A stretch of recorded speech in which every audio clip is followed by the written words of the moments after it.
Okay, so I built my first switch today. I have a Code 70 microengineering rail. I did a number 5 based on the FastTracks printouts.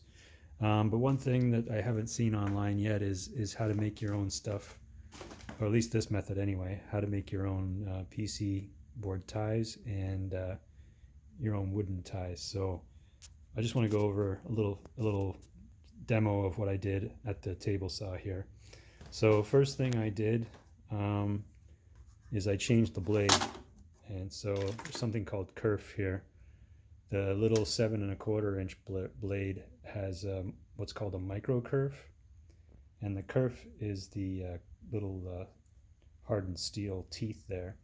You can see my regular 10-inch blade here has a wide kerf, and the little guy here has a narrow micro kerf. A couple things that does is it gives you a finer cut. Now 24 tooth is not ideal. They do make 60 tooth versions of the 7¼ here, which I would recommend. The 24, I actually got a 2-pack for $10, so I was like, whatever, man. I'll just buy that. So I've got the 7¼ in the table saw now. The other thing I want to mention here is you're going to need a sacrificial piece of lumber. I wouldn't recommend MDF. I'd recommend some hardwood if you can get it.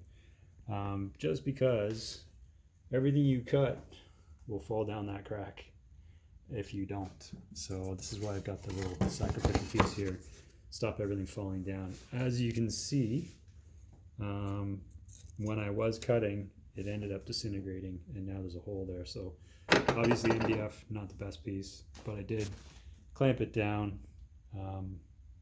with my clamp here. But obviously I have to get a different piece of wood. Hardwood would probably be best. So what I'm doing at the table saw here is I'm making PC board ties from a blank, and I'm also making ties from my favorite Eastern white cedar. So I actually didn't bother measuring. What I did was take a piece of microengineering railway ties, and I just put it in between the blade and my fence until I got the exact height and the exact width. So this is the width right here, and this is the height. So I just flip the board around when I'm cutting. Now, couple things. This is a very small board, and that's a very big spinning fast blade. I obviously want to be very careful when you're doing this, but and one of the things you definitely want to have safety glasses on, because when you finish cutting these things, they shoot out like a rocket back that way. So what I ended up doing was I just put my hand over here and block it from going across my garage at 20 feet. Anyway, so these are my PC board ties. I cut them. These arrived in the mail from China today. I think I got about 10 of these plates for $5. So the best I can figure is 2 of these plates will do three switches. I do have some quick sticks and some laser cut board ties coming from a guy who's just getting out of building his own turnout, so I bought everything off of him.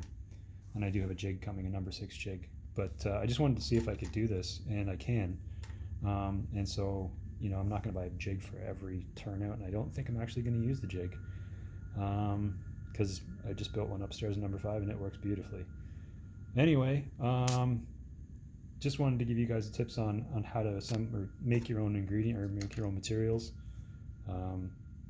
Yeah, this is probably the best way I can think of doing it, fastest way, and you get the cleanest cuts as well. So brand new blade in there. Those blades, the 7¼ as you can see, they're for framing demolition, so they're super cheap blades. These things are not expensive. Yeah, more on the next bit. I'll show you my turnout, and I'll show you the solder I'm actually using too, because that's different than everybody else is using too. So stay tuned. Okay, down on the workbench now. Figured I would show you all the tools I used to build my FastTracks number 5. First things first, I guess you know, rail nippers, you need those. Recommend Xuron. These are awesome, and when they do break, they replace them for free. So gotta love that. Let's cut the track. Then I use my Milwaukee my battery of choice. Anyway, use that to grind the rail, and this is to cut the stock rails and to grind down the majority of my points. And after that, I've got a big flat file,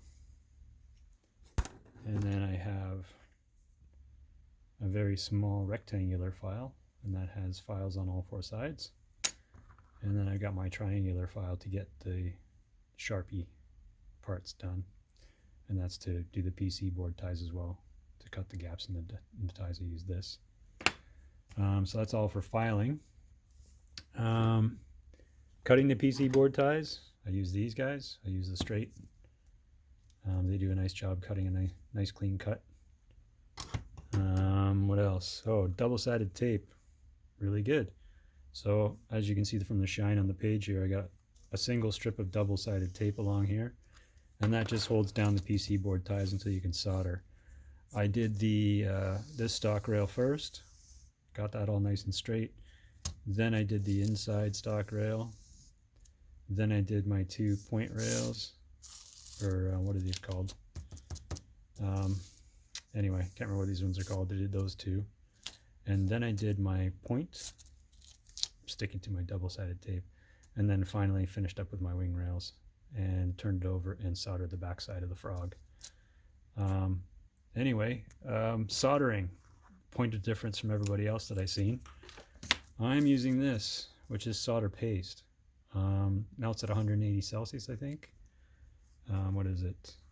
This one is 138 Celsius, so it's actually really, it's probably meant more for circuit boards, but I used it for this and it seems to work well. I also got my cheap digital soldering iron from China. This thing was really good. It's got a nice fine tip, and I did heat it up to about 400 Celsius, and I was just really careful. I heated this up quite slowly, but it does have the flux included, so it's quite nice, and it's really fast. You just put a little tiny blob on each one of the PC ties. Starting with this one, I soldered this first, and then I soldered this guy here, and then I could move this rail back and forth to put the next blobs on as I went. So it's really nice and convenient way to do it, and fast too. Soldered from the outside so I don't get any solder on the inside. Yeah, I think it was a really good combo. I would definitely recommend the solder paste. You might want to go for more than 138 Celsius. I think they have 180 Celsius is probably better for this. Yeah, so I'll show you my finished turnout. So this is it. This is a number 5, and this is code 70 microengineering rail. I've cut my own ties to go in between, and it works a treat. I'm really excited about this now, because I can make any turnout I want, any shape, any size. Looks like. I mean, for you guys who have been building these things for years, maybe I'm getting a bit cocky, but I think next one I'm going to try number 7, and then I'll try a curved one. And I will not probably trying to avoid the 3-ways and the other complicated ones. Crossover, I think, is going to be a tricky one, but I want to do one of those too. Anyway, that's my first turnout, and it works. I've been running. I extended it with a piece of track here, and it's been working really well. One thing I did have to do is my point here wasn't quite centered, so I did have to file off this side of it, the turnout, the what do you call that? The non-mainline portion. I did have to file that down because the wheel was catching. But really easy to adjust, really easy to move if you had to. I did have to move, I think, this inside stock rail just out a little bit because the wheels were bunching. One thing I forgot to mention, yes, you definitely need this. I use that throughout the entire build.